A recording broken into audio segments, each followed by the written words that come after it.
Okay, good afternoon, great gents. Grade 11. Sorry. No, it's done. Okay, done. I'm not gonna stop it. In any case, we finally come to biodiversity of animals. Okay. Now, obviously, there's a wide variety of animals. Okay, and they come in different. Remember last year we looked at the classification of animals, right? So we looked at what was the classification that we learned about last year? Or what can you remember about classification? Kingdom. Kingdom, okay, well, what about kingdom?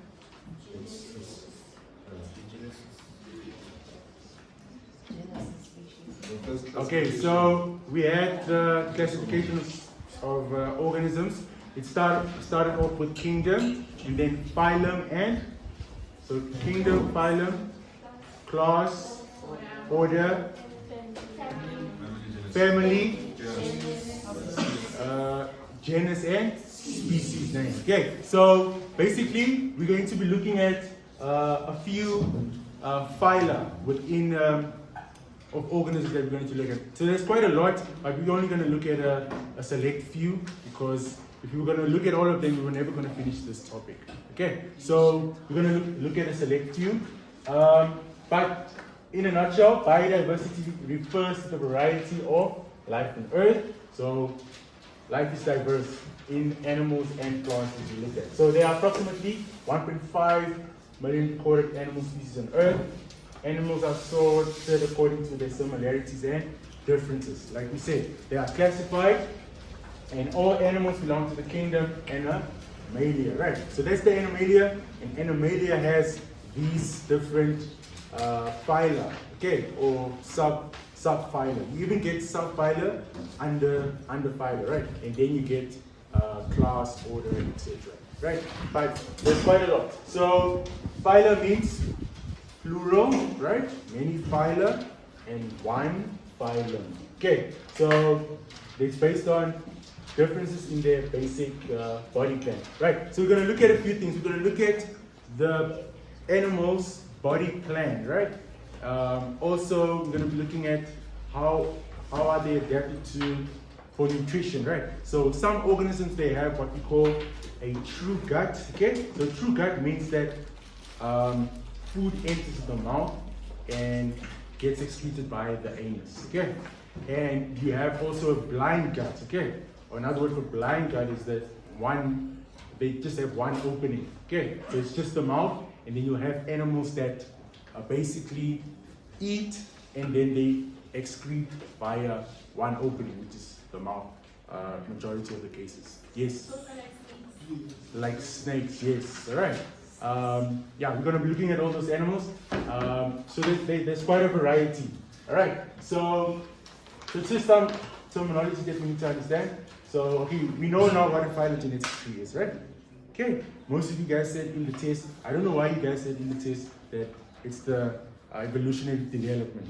It's the evolutionary relationship of different organisms and species. Okay. Why did you guys say development? It wasn't the question, so it was just... No, so it's the evolutionary relationship. Okay, evolutionary relationship, not development. So, but don't they develop as they go? Yeah, but they have an evolutionary relationship. Yes, I marked you guys wrong because you guys don't follow instructions. Right, but in any case, then we have phyla or phylum. So a taxonomy rank below kingdom and above class. Okay, so it's kingdom, phylum, class, order, family, genus, and species. Okay, and then we have taxonomy, or someone who does taxonomy. They are referred to as a taxonomist. Okay, they identify and group organisms according to their characteristics. Basically, they classify organisms under different taxa. Okay, taxa just means class, different classifications. Right. So these are the animals that we're going to be looking at. And by the way, I've been to like an aquarium, right? So I was able to actually see all these types of animals. So sponges. So we have sponges, and they fall under the phylum Porifera. Okay, Porifera. Now sponges are those type of animals that are found mainly in aquatic environments. Okay, so and they are sessile. Okay, meaning that they are not able to move. Okay, what's the opposite of sessile? Motile. Yes, motility. So these organisms, they are sponges and they are not able to move. And then we have Cnidaria. Okay, so Cnidaria, Cnidaria. The C is silent. Okay, Cnidaria. Can you guys say that? Cnidaria. Okay, or Cnidaria. And the most common type of animal that falls under Cnidarians is jellyfish. Okay. Now, I don't know if you know, but jellyfish, do they have bones? No. Right? So they are an invertebrate animal, and they have like what we call a hydrostatic skeleton. Okay.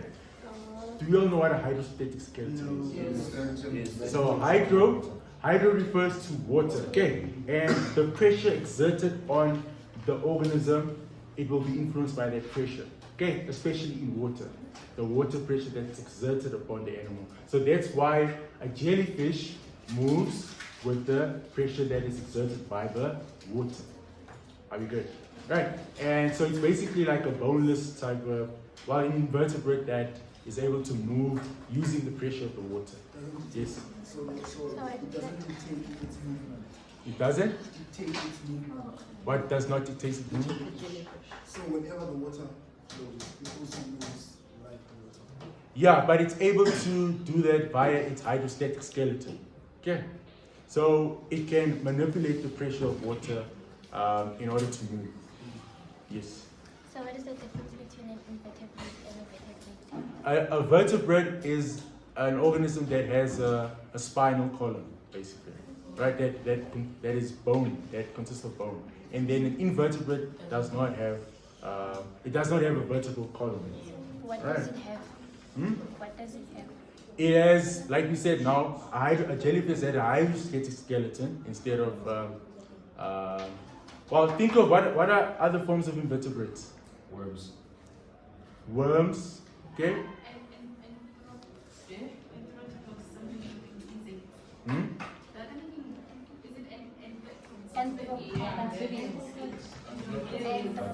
Arthropods, okay? Arthropods fall under they are like classified under the phylum of, well, insects, okay?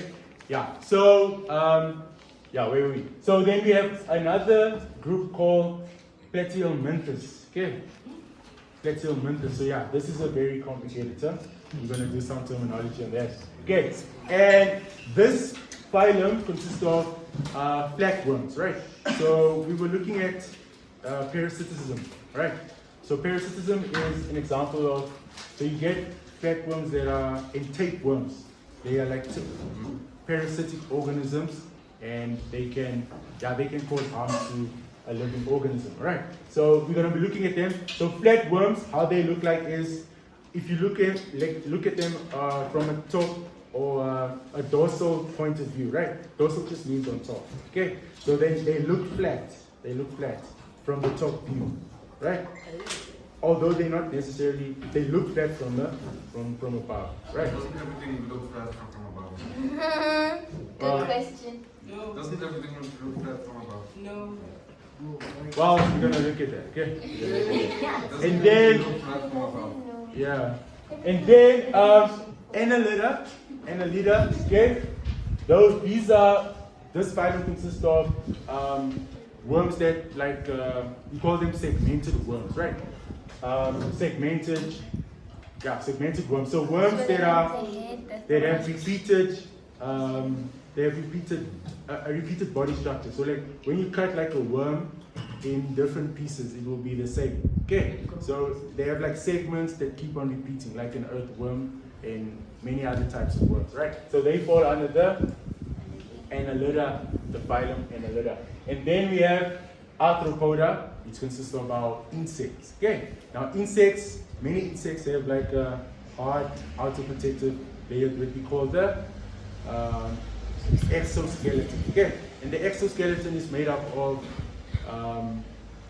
chitin. Okay, chitin, right, which is like a polysaccharide substance that ensures that it protects their bodies. Alright? And then we have mammals, and mammals fall under the phylum Chordata. Okay?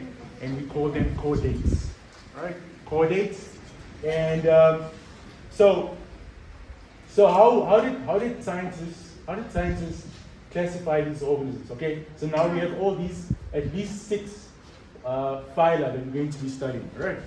And so what they looked at was, we're going to classify them into like 4 categories, or we're going to put them into 4 categories. So we're going to have what we call openings, right?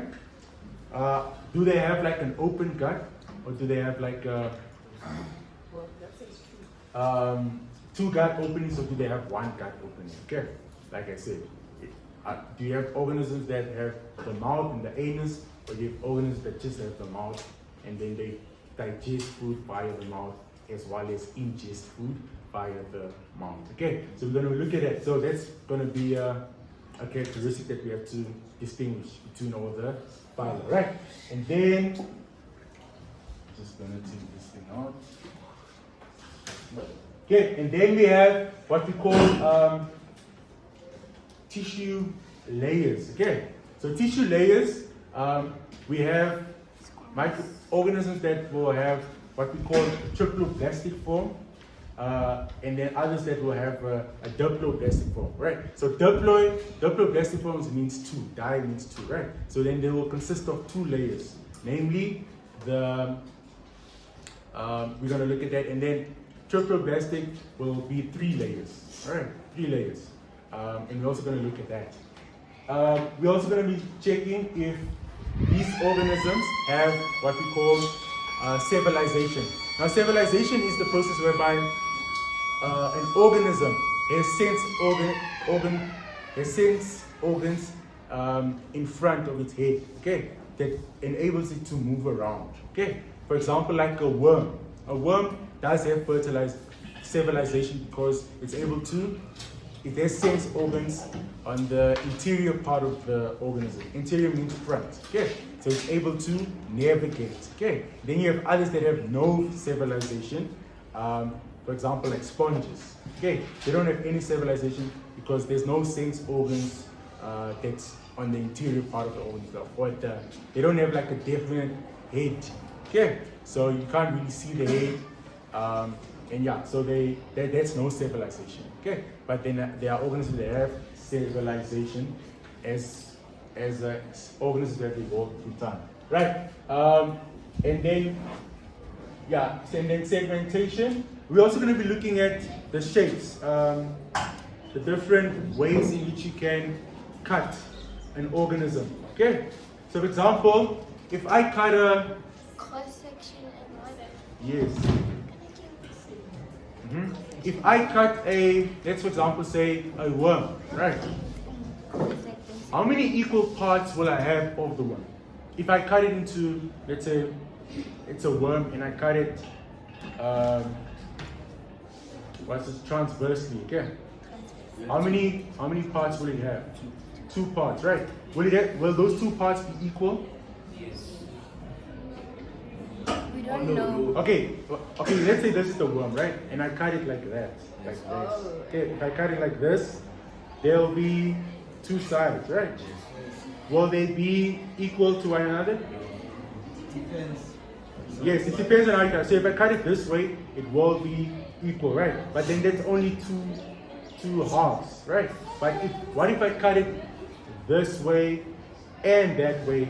Will all sides be the same? It won't be the same, right? So we're also going to be looking at how do you divide, or how can you cut an organism, right? And some will have equal parts, right? If you cut it into 4 quadrants, for example, like a sponge, right?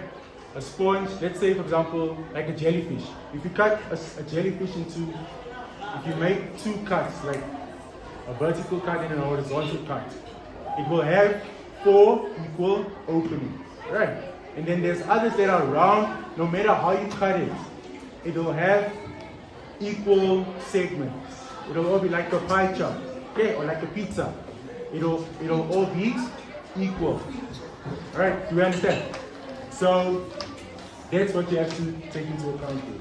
All right, and then so that's what we're going to look at as well. All right, so here we have a phylogenetic tree, and well, basically, Protista is like the oldest. It's considered to be the oldest species, right?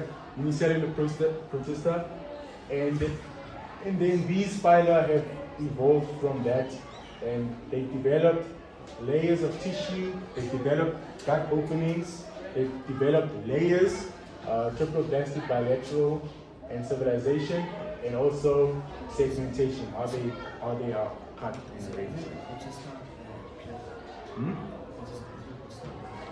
Well, under Protista we also have algae, which is plant-like, like phytoplankton, like we studied. Right. So, but here we're looking at a unicellular Protista because phytoplankton is multicellular.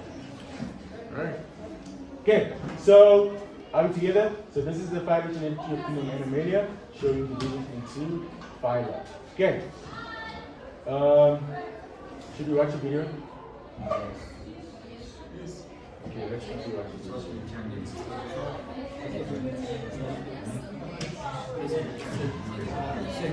What we can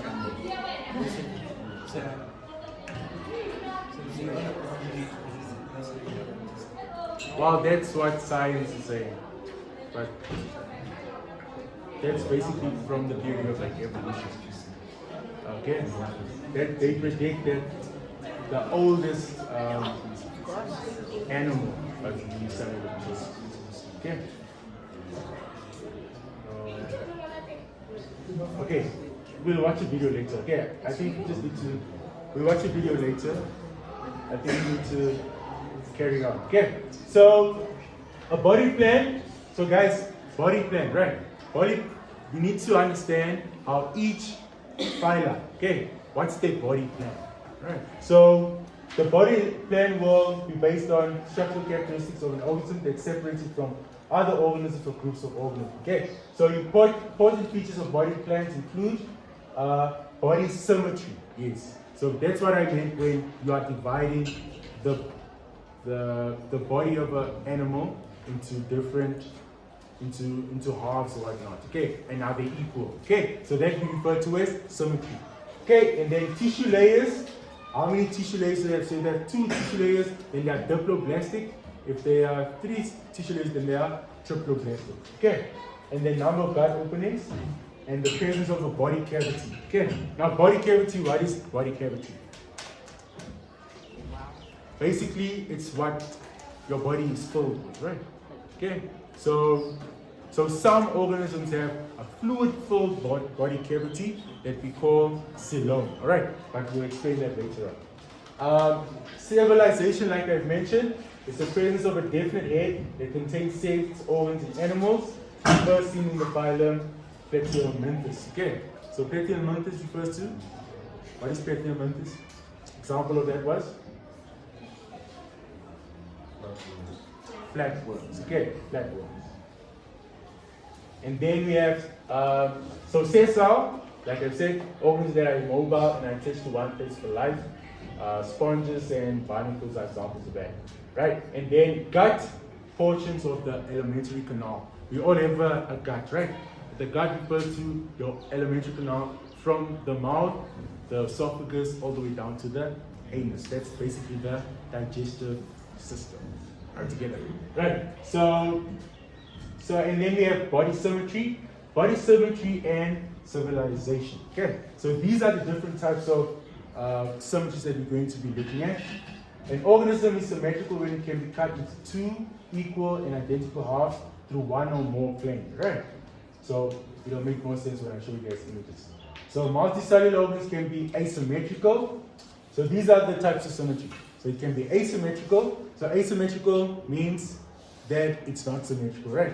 That's why it's asymmetrical. And then we have radially symmetrical. Okay, so radial refers to like a radius. Okay, you all know what a radius is, right?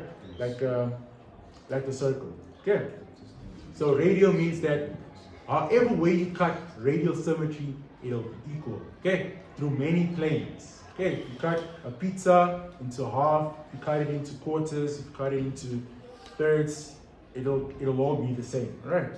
So that's radial symmetry. And then we have bilateral symmetry, okay? Now bilateral symmetry, if you look at me, I'm a bilateral organism, okay? Because if you cut me this way, right, the two halves will be equal, but that's only through one plane, okay? One plane. If you cut me like this part won't be the same as this one, okay? So that is, we are considered to be bilaterally symmetrical. Yes? So, a worm, Yes. you consider Bilaterally symmetrical. Yes. A worm will also be considered to be bilaterally symmetrical. Are we together? Right? Yeah, but we're going to look at some examples. So animals that have bilateral symmetry are usually more advanced. So we are considered to be more advanced because we have that symmetry. Right? And then let's go around.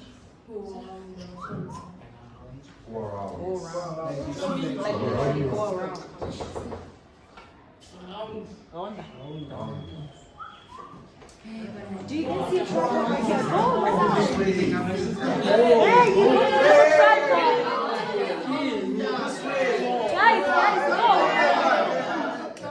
Guys, look. There's a phone that's recording. Exactly. Exactly.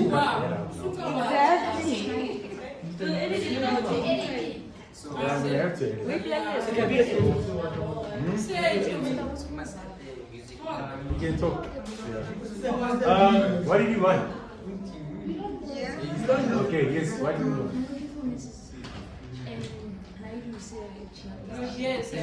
Two classes. Now, dear, I don't know. She's not in the class.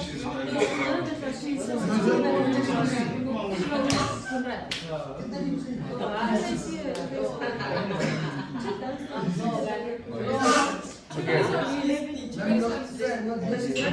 For which teacher?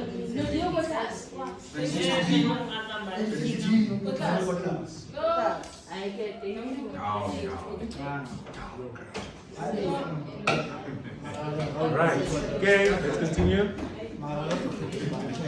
This is so cool, man. I can literally see myself. Right, yes, so animals that have bilateral symmetry are usually advanced. Okay, civilization is when most of the sense organs, feeding appendages in the brain are near the anterior part of the body, okay, and not the posterior part, okay. So their feeding appendages like a digestive system, sense organs, and they have a brain, okay. So they know where they are going, okay. And then animals with bilateral are usually active and are constantly moving around in search of food, right? So like a worm that searches food, a fish that searches for food, etc. Okay, mating and interacting with their environment, right? So here we have the table of the different types of symmetry. Okay, let's look at asymmetry. Okay, now asymmetry refers to amoebas. Okay, examples would be amoebas. Remember we looked at amoebas. Okay, under which microorganism are they found? Protista. Okay, yes, protista. And sponges. So sponges are those, they're actually animals, right? Believe it or not, that are sessile. And then, yes, like exactly like SpongeBob. But SpongeBob was what? Yes, SpongeBob was like an exception. Yeah. Yeah, but it's basically like an aquatic organism that is in the water. Yeah, and it's asymmetrical, okay? Except SpongeBob. He's not asymmetrical. He's a square. But in any case, they don't have any symmetry, so they cannot be divided into two equal halves. Okay? So if you cut this way, other one won't look the same. And yeah, just they are very complex. Okay, and then we have radial symmetry, like I said. Here we have Cnidarians, jellyfish are considered to be radially symmetrical. Okay.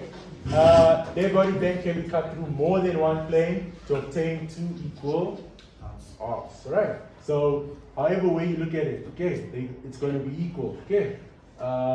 This is what we call anemones. Okay. C anemones, or another way you can describe it, anemones, but I prefer anemones. C anemones. So these are also they are found in aquatic environments, in the ocean especially. Okay, and they are usually sessile or are able to move around only a little. Okay, so maybe they can catch prey by hopping up or rapidly and then going down, but they're limited to their movement. Okay, they can't really, Second, they have pseudopodia. Pseudopodia. Then they have it Okay, so what would be the function for pseudopodia? for them to move around because you said that they move around or they move around a little. So I'm asking, can they have pseudopodia? Yes, they can. They could, but they're very limited. Right, and then we have bilateral symmetry. So these are for the more advanced type of organisms. All other phyla except Porifera and Cnidaria. Okay, so Cnidarians, jellyfish, they are an exception to this, to bilateral symmetry and Porifera. Okay, so all others will be bilateral. Okay, so their body plane can be divided into two equal halves in only one plane. In other words, they have a left side and a right side that are identical. So all animals, right, are bilateral because they have civilization as well. And they cannot be divided into equal anterior and posterior back end, like I've said. So if it's like this, you cut it this way, it won't be the same. Okay? And then we have tissue layers. Okay, now tissue layers refers to, so the first tissue layers formed in the embryo are called germ layers. So when an organism is born, for example, a human being, right? So they first develop into, it's first a zygote, a fertilized egg, right? And then the fertilized egg develops into an embryo, okay? And after a while, the embryo becomes a fetus. So the fetus will basically ensure that that's when you see the development of arms, limbs, and or legs, etc. Okay, so basically it consists of germ layers, right? So layers within that makes up the embryo, right? So the germ layers differentiate into different organs. Okay, so remember when we were looking at mitosis, when the cells divide by mitosis, then now we have differentiated cells that divide by means of stem cells, right? And then they start to develop specialized cells like neurons, and then you start to develop like organs, right? Like the heart, brain, etc. Yes? Why do you go to abortion? Do you stuff? Okay. I wonder if I'm supposed to entertain that question now. Maybe later, no? Not now. Or maybe after the session. Because it's not really, is it related to what we're doing now? It's gonna, I'll answer you after you're done, huh? Right? She was asking about abortion. Yeah. But basically it's through they release the unborn fetus via the vagina. Okay? Okay, let's not digress.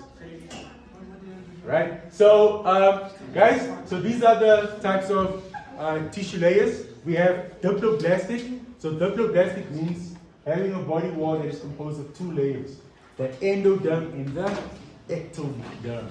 Okay? So endo means inside, ecto means outside, right? So ectoderm is the outside germ layer, endoderm means the inside germ layer. Okay, and then we have triploblastic, any organism that develops from a three-layered embryo.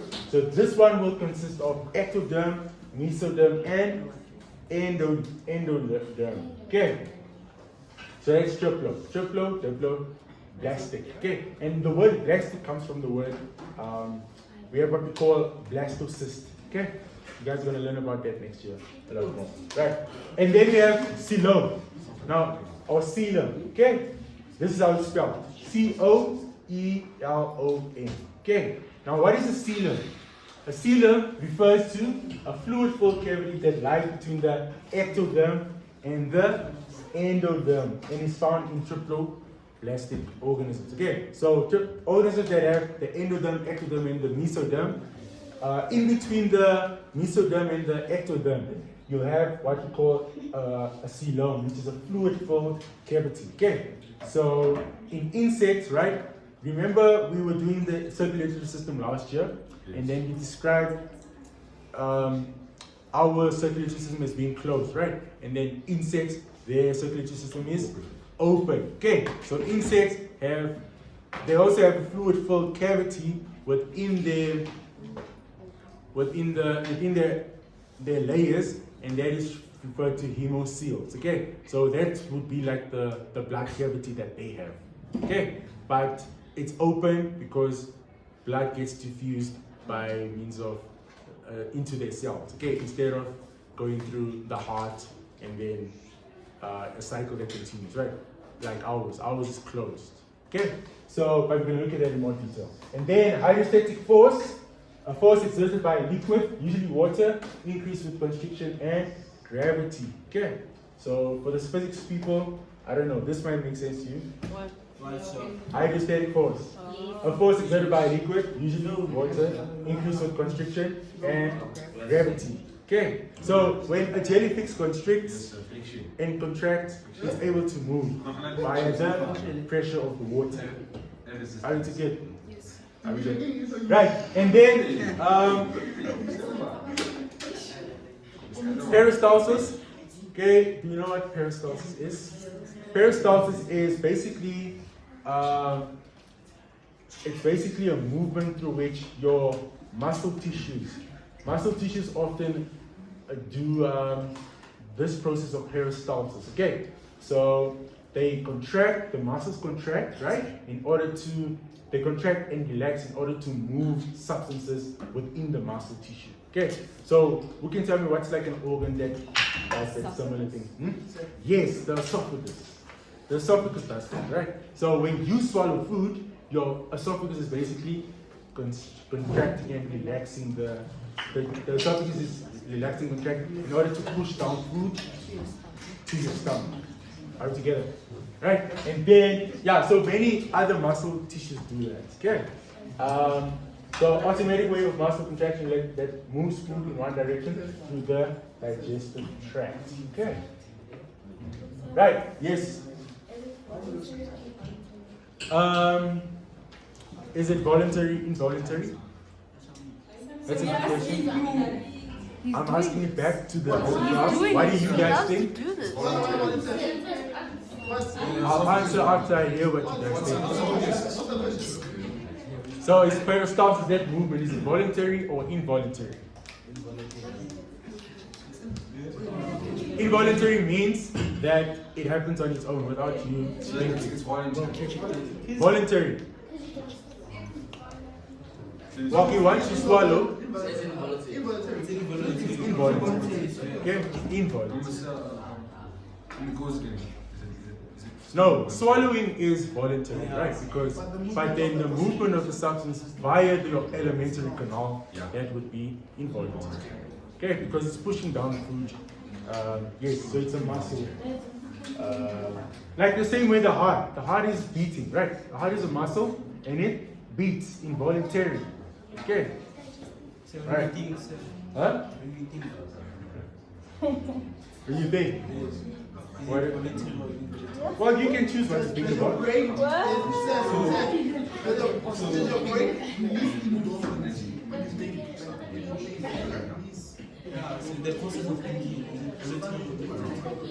The process of thinking. The process of thinking is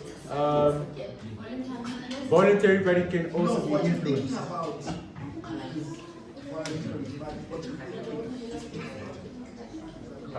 Yes. Yeah. Like for example, like I can think of something now involuntarily, but what I choose to think about then I can also choose to do that. But yeah, let's not digress. Huh? Okay, guys. So, what time is it for you then? 22. Okay, 22. Right. Come on. I know you guys are tired, but we're pushing. So, right. The primary germ layer consists of the ectoderm. Okay, so that's the primary one. So it's the outer one, and the endoderm is the inner one. Okay. Right, guys, listen, please focus. The ectoderm will develop into the skin or epithelium and the nervous system of the animal. Right. So ectoderm refers to tissues that we found on the eye, that we would find on the outside of the organism. Okay. So remember we looked at epithelium tissue, right? So it's tissue that is outside of the organism, right? And then so that would be like the skin and various other types of tissue like columnar epithelium, squamous cell epithelium. What's the other one? Cuboidal epithelium. Good. Okay. So and then the endoderm will form what's inside, right? Like a digestive system.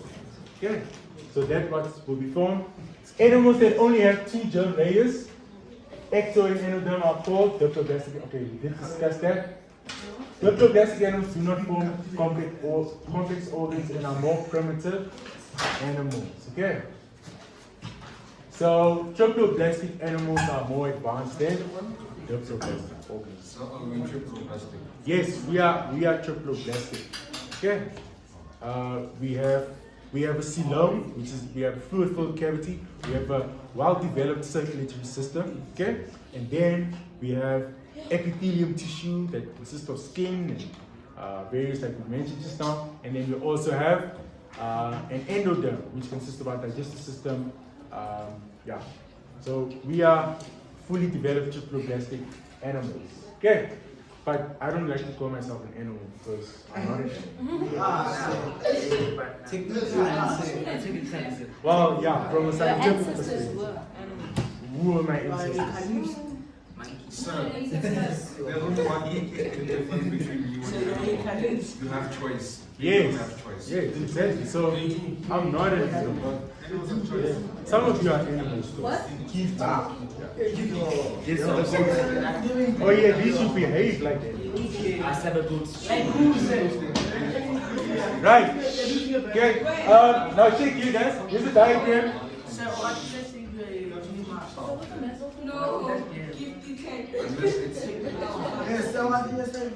Okay, it's fine.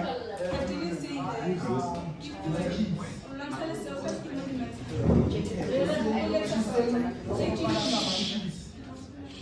Okay, now here we have a diagram of those of these type of what's this tissue layers. Okay, so we have diploblast.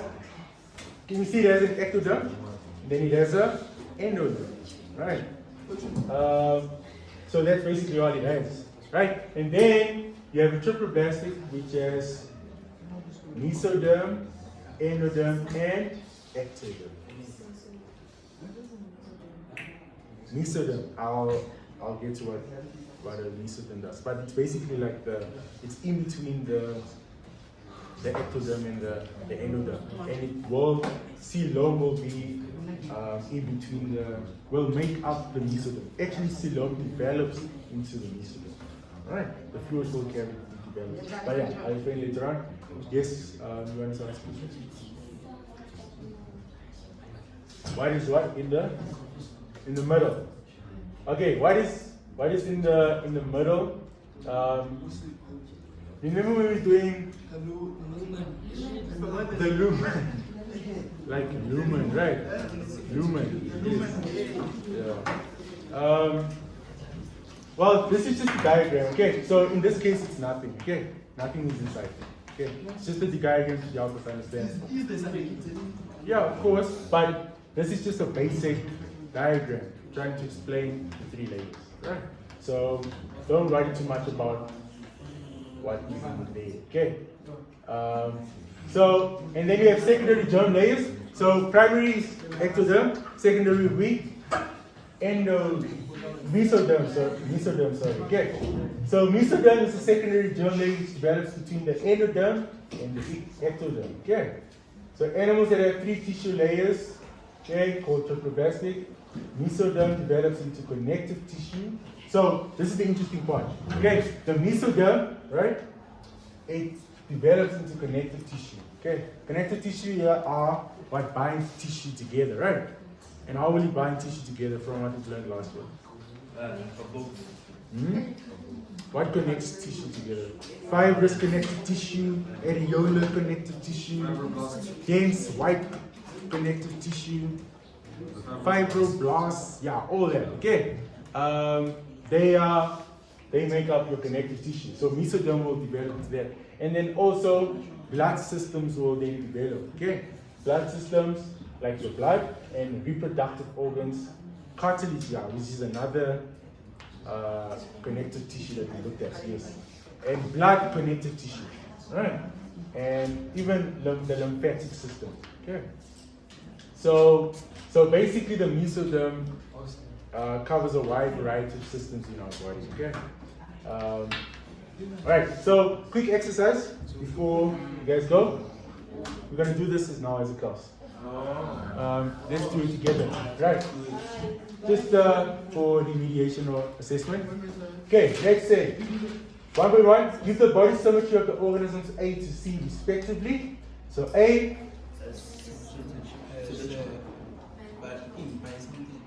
Bilateral. is it bilateral? Who agrees bilateral? Okay, bilateral. Yes. B.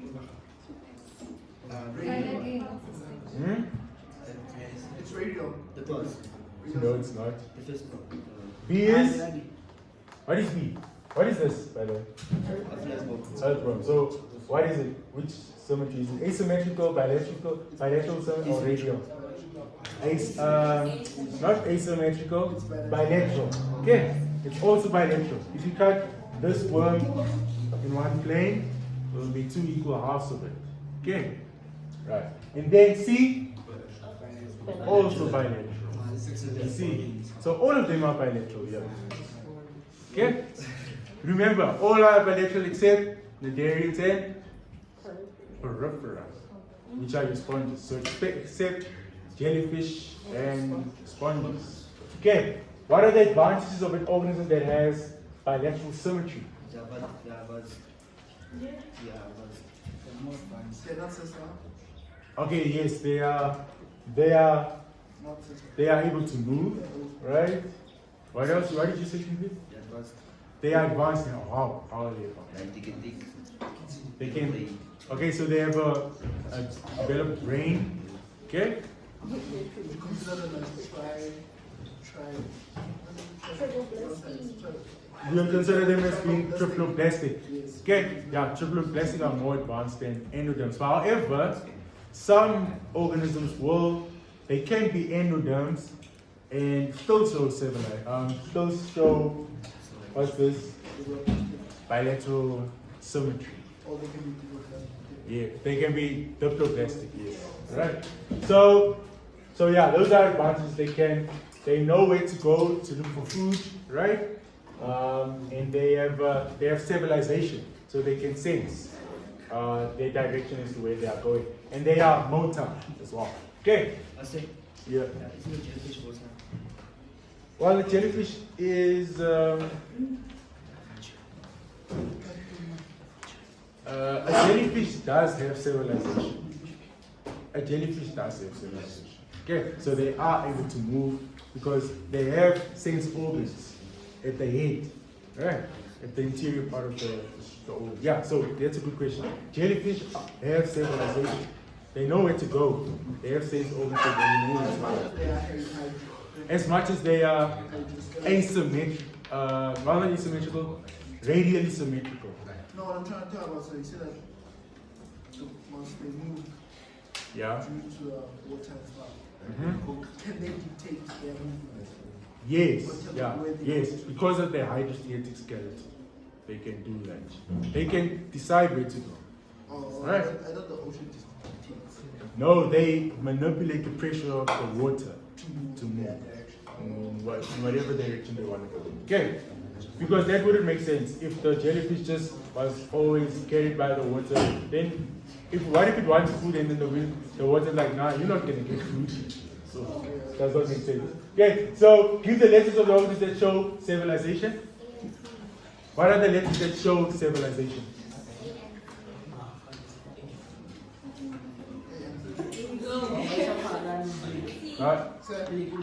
C. Okay, C. Does C show civilization? Yes. B. Why are you guys saying no?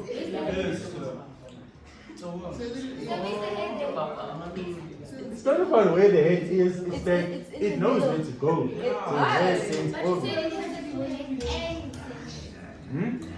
Yeah, it has a definite head, it's just that here you can't even see where the head is. So how are we supposed to know? It has civilization. So does it look like it knows where it's going? Just be honest. Look at that picture. Everyone knows where it's going. But does that look like it knows where it's going? Yeah, but you must know that. Yeah. Well, I mean, if you look at an earthworm, Look at it. does it look like Keyword in the question section. Organisms that show. Exactly. Does this show. look like it knows where it's going? They show. yes, this one. So this thing is the head. This is the head. This is the head. What? This could have been the head, or that can be the head. So if this is the head, it means they know where they're going. Okay, so the head is there. Does it mean they know where they're going? I use it. Yeah. But bottom line is they have civilization. Oh. Okay.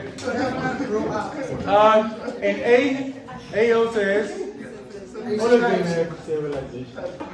Yeah. Right, okay. Right, so then the next time we're going to be looking at what have we done yet? Oh yes, the gut openings. Okay, so tomorrow, hopefully by tomorrow we will finish. Yeah, we were very productive today. Yes. At least I hope to work. But I need to give you guys a tip. Make sure you leave your books out there. Yes, I'm done. That's it.